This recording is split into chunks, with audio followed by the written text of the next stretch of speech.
আসসালামু আলাইকুম ভিউয়ার্স, কেমন আছেন সবাই? আশা করি সকলে ভালো আছেন। তো 5 দিন আগে আপনাদের যে ভিডিওটা দেখাইছিলাম ঘাসের, আজকে 5 দিন পরে ঘাসের চিত্র দেখাবো। একদম পুরাটাই পাল্টে গেছে। এটা 5 দিন পরের, এই যে দেখুন, 5 দিন পরে ঘাসের এই অবস্থা।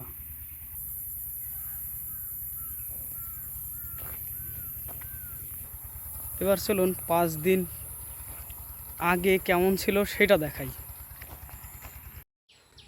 এই যে দেখুন, এটা হচ্ছে 5 দিন আগে, অর্থাৎ যখন আমি এই ভিডিও ফুটেজটা করি তখন এটা ছিল 2 মে।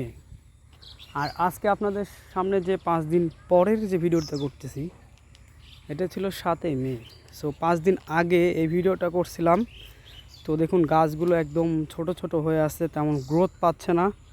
কারণ হচ্ছে সার এবং পানি, এই দুইটার অভাবে ঘাসের অবস্থা খুবই বিচ্ছিরি হয়ে আছে, আর একদমই গ্রোথ পাচ্ছে না। একদম খোঁড়া হয়ে আছে, মাটিগুলো একদম ফেটে ফেটে গেছে। আসলে পানি দেওয়ার অভাবে এই কামটা হয়েছে। যদি আমরা নিয়মিত পানি দিতাম তাহলে এর গ্রোথ হইতো। আর এইটা হচ্ছে নেপিয়া। আমরা এই আপনার ঘাস যখন বুনি, তো ঘাস বোনার সাথে সাথে আমরা এই কিছু কাঠি সংরক্ষণ করছিলাম, যতদূর পারি ততদূর লাগাই দিছিলাম মাঝে মাঝে। তো মাঝে মাঝে এগুলো লাগাইছিলাম, তো সেগুলোর হালকা করে কুশি সবগুলারই গজাইছিল, আর অনেকগুলাই গজায়নি। আর মূল বিষয় হচ্ছে যে অনেকগুলো মারাও গেছে, কারণ হয়তো আমরা কাঠি সংরক্ষণটা ভুল করছিলাম।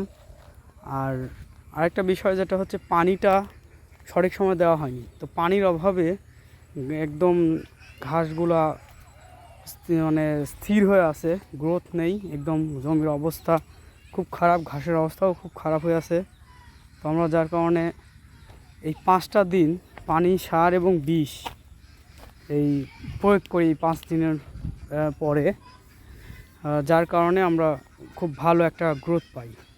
তো 5 দিন আগের আর এখনকার ঘাসের অবস্থা দেখুন। এই ভিডিও ফুটেজটা দেখে, দুইটা দেখে আপনারা একসাথে যুক্ত করে দিছি সুন্দরভাবে, আপনারা দেখেই বুঝতে পারবেন আসলে 5 দিনে ঘাস কতটা সুন্দর গ্রোথ হয়েছে। আর গ্রোথ হওয়ার একমাত্র কারণ হচ্ছে আল্লাহর নিয়ামত অবশ্যই, তারপরে কোনো উসিলা। আর উসিলাটা হচ্ছে পানি দেওয়া হলো, তারপরে সার প্রয়োগ করা হলো।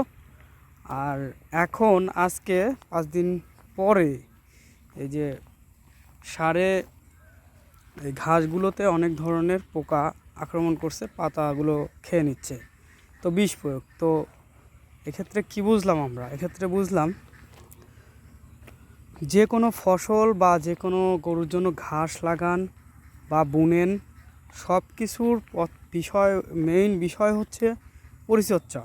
তো আপনাকে পরিচর্যা করতে হবে। প্রচুর পরিমাণে পরিচর্যার ফলে আপনার এই কষ্ট অবশ্যই সাফল্যে ধারণ করবে। তো 5 দিন আগে ঘাসটা কেমন ছিল? একদম নিমনিমে, খাটো, আর কেমন ধরনের যেন গ্রোথ নেই। আর 5 দিন পরে পানি, সার এবং বিষ এগুলো প্রয়োগ করার পরে মাত্র 5 দিনে এই গ্রোথটা কতটুকু হয়েছে বুঝতে পারছেন? অনেক হয়েছে, অনেক, মাশাআল্লাহ। সো আমি বারবারই যেটা বলতেছি সেটা হচ্ছে, প্রত্যেকটা জিনিস, প্রত্যেকটা ফসলাদি সঠিক পরিচর্যা করলে অবশ্যই ভালো কিছু পাবেন। আর সার দেওয়া হচ্ছিল ইউরিয়া, ডিএপি, আর আপনার হচ্ছে সালফেট। এই 3টা সার 16 কাঠা জমিতে মিল করে 12 কেজি দেওয়া হয়েছিল। তো দেওয়ার ফলে এরকম একটা সুন্দর গ্রোথ হয়েছে ঘাস। তো আপনারাও সঠিকভাবে আপনাদের ঘাস পরিচর্যা করবেন। পরিচর্যার ফলে অবশ্যই ভালো কিছু হবে ইনশাল্লাহ। তো এ পর্যন্তই। সবাই ভালো থাকবেন, সুস্থ থাকবেন। টাটা।